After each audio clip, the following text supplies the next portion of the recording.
안녕하세요.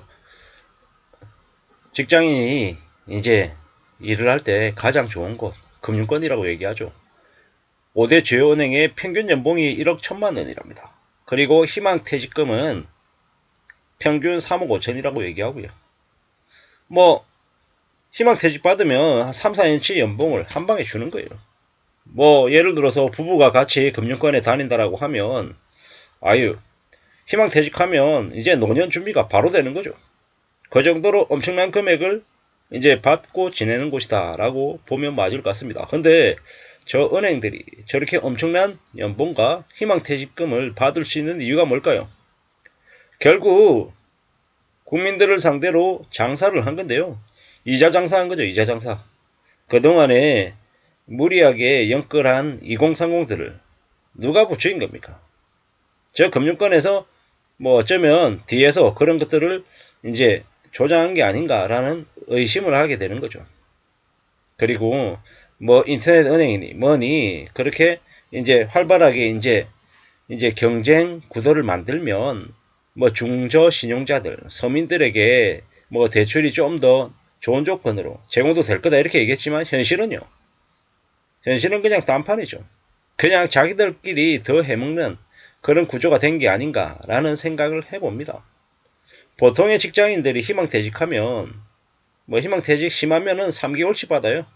중소기업 다니면요 3개월치는커녕 예를 들어서 지금이 만약에 11월 한 10일쯤 되잖아요. 그러면 그냥 야 너 다음 주부터 나오지 마. 아 너 내일부터 나오지 마. 대신에 11월 말까지 일한 걸로 쳐가지고 월급은 나갈 거야. 이게 끝이에요. 희망퇴직금이라는 것 자체가 사실 거의 없는 거죠. 연봉은요 대한민국의 보통 직장인들의 연봉이 월급이 월급 뭐 250만 원 이내인 경우가 절반 이상이 넘어요.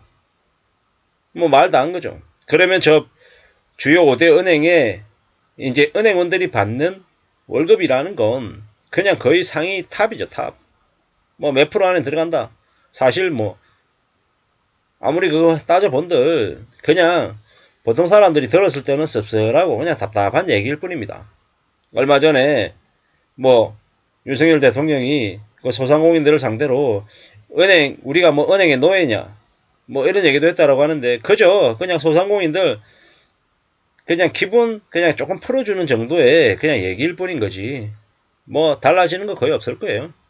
되려 2024년 5월 1일부터 경기대응 완충자본 적립 1% 하고 또 그 이후로 계속해서 이제 완충자본을 은행 안에 적립하게 되면은 뭐 이제 대출해 줄 수 있는 여력이 줄어들고 대출 이자 늘어나고 이제 빚을 진 사람들은 점점 더 상황이 안 좋아지고 또 저 은행에 있는 이들은 어떻게 되겠습니까?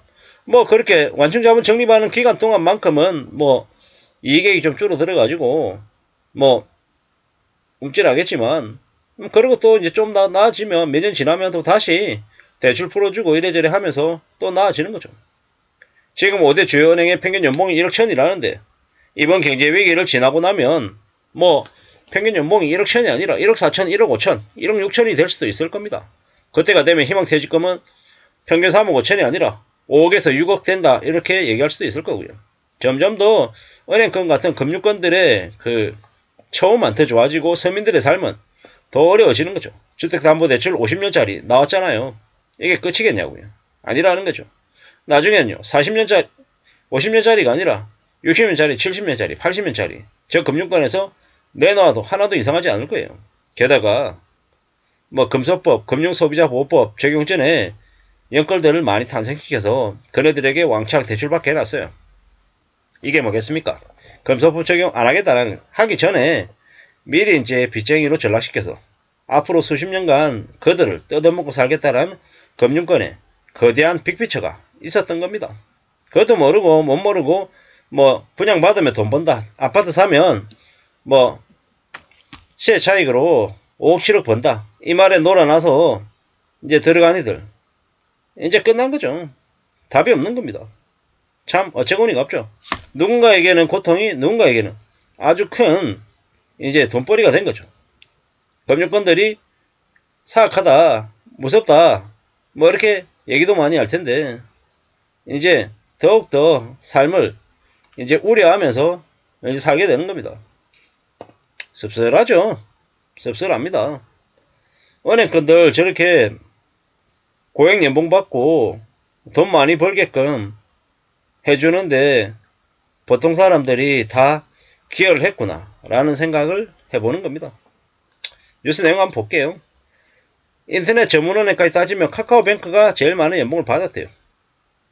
하나은행이 뭐 1억 1485만원, 그리고 KB은행이 1억 1369만원.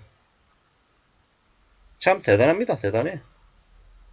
뭔가 하고 봤더니 저는 연봉이 이렇게 돼 있다고 해서 전체 연봉이 그냥 1억 천인 줄 알았는데 그렇지는 않고요. 1인당 급여가 평균 5,700만원, 상여금이 4,800만원. 급여하고 상여금하고 거의 비슷비슷하네요.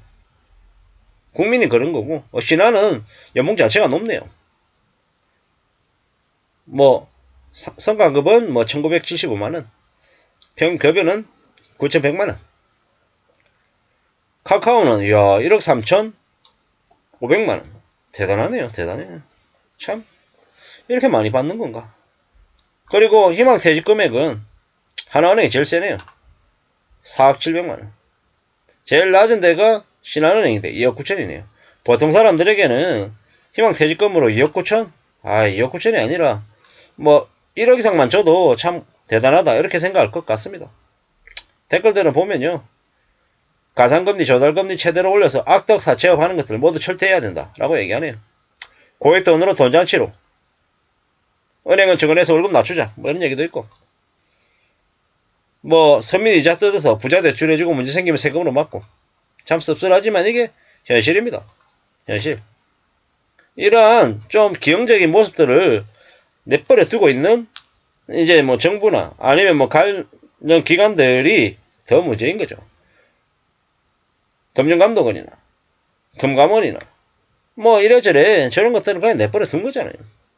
앞으로도 아마 제대로 된 관리는 안 할 것 같습니다. 뭐 저래놓고 은행 부실하면 세금으로 이제 또 살리고 하는 거죠. 참 씁쓸한 얘기입니다. 은행, 서민들 약 올리는 은행들 저렇게 계속 이렇게 내버려 두는 건 도대체 뭐 때문일까요? 그리고 저 은행들의 그 대출이자 계산법 이런 것들도 개인들에게 공개도 안 돼요. 얼마나 카르텔이 형성이 돼 있으면 저렇게 되는 걸까? 좀 제발 정부나 여당이나 야당이나 저런 부분 관련해서도 좀 관심을 가지고 좀 봐줘야 될 필요가 있다라는 생각을 해봅니다. 이상입니다.